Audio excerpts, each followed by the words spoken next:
Kisah Orang Kudus. Hari ini, tanggal 19 Maret, Santo Yusuf, suami Maria. Semua pengetahuan kita tentang Santo Yusuf, suami Santa Perawan Maria dan ayah piara Yesus, Putra Allah, bersumber pada dua bab pembukaan dari Injil Matius dan Lukas. Secara umum, Yusuf dianggap sebagai ayah Yesus. Karena Yusuf adalah turunan Raja Daud, maka Yesus juga dianggap sebagai keturunan Raja Daud. Yesus selalu disebut Putra Daud. Hubungan Yusuf dan Maria lebih daripada suatu hubungan pertunangan. Hubungan mereka merupakan suatu hubungan perkawinan yang sah. Walaupun pada mulanya mereka tidak pernah hidup sebagai suami istri. Kira-kira selama 1 tahun, mereka tidak pernah hidup bersama di bawah satu atap. Ketika Maria mengandung secara ajaib oleh kuasa Roh Kudus, Yusuf bingung dan bermaksud meninggalkan Maria secara diam-diam.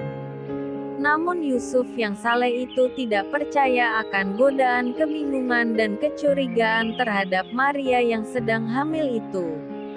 Matius dalam Injilnya mengatakan bahwa Yusuf memutuskan untuk meninggalkan Maria secara diam-diam. Matius bab 1 ayat 19. Sehubungan dengan itu, selanjutnya Matius mengatakan bahwa Allah mengutus seorang malaikat untuk menerangkan kepada Yusuf bahwa anak yang ada di dalam rahim Maria sesungguhnya berasal dari Roh Kudus. Oleh kunjungan malaikat Allah itu, dan setelah merenungkan pesan yang disampaikan, Yusuf tanpa ragu-ragu mengambil Maria sebagai istrinya dan mulai tinggal serumah. Matius bab 1 ayat 24. Untuk menghindari salah pengertian, Matius selanjutnya mengatakan bahwa Yusuf bukanlah ayah kandung Yesus. Matius berkata, tetapi tidak bersetubuh dengan dia sampai ia melahirkan anaknya laki-laki. Matius bab 1 ayat 25. Kata sampai yang digunakan Matius menunjukkan bahwa Yusuf tidak bersetubuh dengan Maria sebelum Maria melahirkan anaknya. Kata itu pun tidak berarti bahwa setelah Maria melahirkan Yesus, Yusuf bersetubuh dengan Maria. Kata-kata anaknya laki-laki, bahkan dikatakan anaknya yang sulung. Lukas bab 2 ayat 7 juga tidak berarti bahwa Maria mempunyai beberapa anak. Istilah itu adalah suatu istilah yang lazim dan sah untuk menamai setiap anak laki-laki pertama yang lahir dari suatu perkawinan, meskipun anak itu tidak mempunyai saudara dan saudari. Lukas dalam bab 2 Injilnya menyebut Yusuf dan Maria sebagai orang tua Yesus. Lukas bab 2 ayat 27. Menurut Matius, Yusuf adalah seorang tukang kayu. Matius bab 13 ayat 55. Tentang riwayat hidupnya tidak banyak dikisahkan. Tetapi diperkirakan Yusuf meninggal dunia sebelum Yesus tampil di depan umum untuk memulai karyanya. Karena ia tidak pernah disebut-sebut lagi selama kurun waktu penampilan Yesus itu. Salah satu bukti biblis untuk menunjukkan hal ini dapat ditemukan di dalam lukisan penginjil Yohanes tentang peristiwa penyerahan Maria kepada Yohanes, murid kesayangannya Yesus, ketika Yesus melihat ibunya dan murid yang dikasihinya di sampingnya.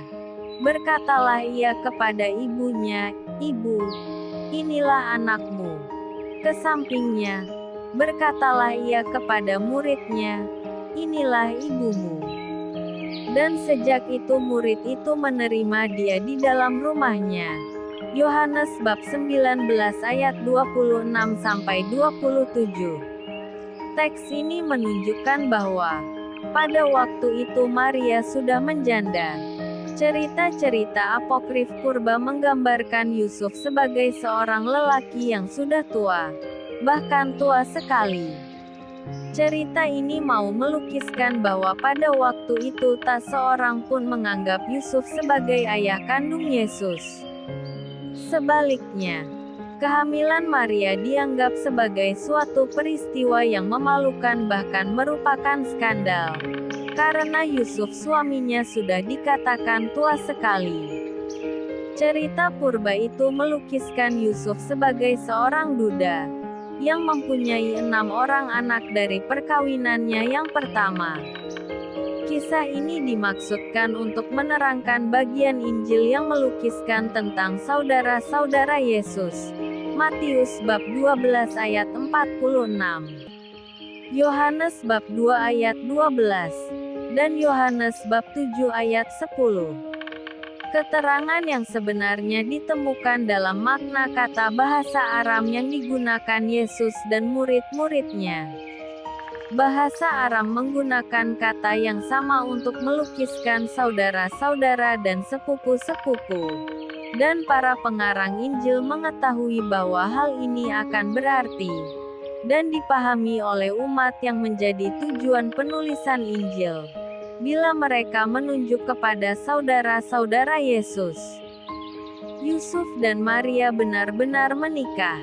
Mereka memiliki hak-hak perkawinan secara penuh satu terhadap yang lain seperti lazimnya suami istri, walaupun mereka sendiri tidak menggunakan hak-hak itu. Alasan pokok teologis mengapa Yesus dilahirkan dari seorang perawan adalah bahwa pribadi kedua dalam Allah Tritunggal Maha Kudus itu telah ada sejak kekal. Kelahirannya sebagai manusia melalui rahim Maria menunjukkan kehendak Allah untuk menjadi seorang anggota umat manusia dalam sebuah keluarga manusia. Yusuf, meskipun bukan ayah Yesus dalam arti fisik, dihubungkan dengan Yesus oleh persatuan rohaniah seorang ayah, kewibawaan dan pelayanan. Yesus termasuk anggota keluarga Yusuf dan hubungan itu diungkapkan dengan menggambarkan Yusuf sebagai ayah piara, bahkan ayah Yesus yang sah. Devosi kepada Santo Yusuf tidak dikenal gereja selama berabad-abad. Hal ini dilatar belakangi oleh suatu kekhawatiran bahwa tekanan yang berlebihan pada kedudukan Yusuf dapat menimbulkan anggapan umum bahwa Yusuf adalah ayah kandung dari Yesus. Dalam praktek sekarang, gereja menghormati Yusuf karena kekudusan dan martabat Maria sebagai Bunda Yesus, Putra Allah. Sri Paus Pius ke-9 tahun 1846 sampai tahun 1878, pada tanggal 8 Desember tahun 1870 menetapkan Yusuf sebagai pelindung gereja universal. Dalam litani Santo Yusuf, Yusuf dilukiskan sebagai pelindung bagi para buruh atau karyawan, keluarga, para perawan, orang-orang sakit dan orang-orang yang telah meninggal. Ia juga dihormati sebagai tokoh doa dan kehidupan rohani, pelindung para fakir miskin, para penguasa, bapak-bapak keluarga, imam-imam dan kaum religius serta pelindung para penziarah.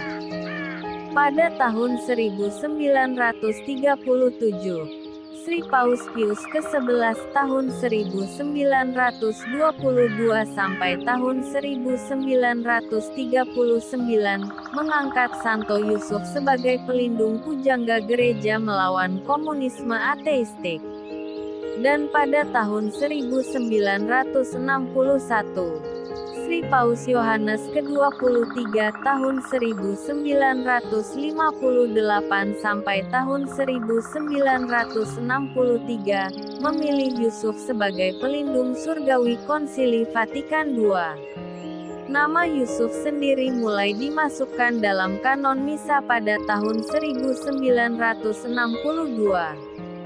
Pada abad ke-8 dan ke-9, Pada tanggal 19 Maret ditentukan sebagai Hari Raya Utama Santo Yusuf. Pada tahun 1955, Sri Paus Pius ke-12 tahun 1939 sampai tahun 1958, memaklumkan Pesta Santo Yusuf Pekerja yang dirayakan pada tanggal 1 Mei. Pesta ini menekankan martabat pekerjaan dan keteladanan Santo Yusuf sebagai pekerja, dan untuk menyertakan kembali keikutsertaan gereja dalam karya penyelamatan Allah. Santo Yusuf, doakanlah kami. Kak Carla Channel.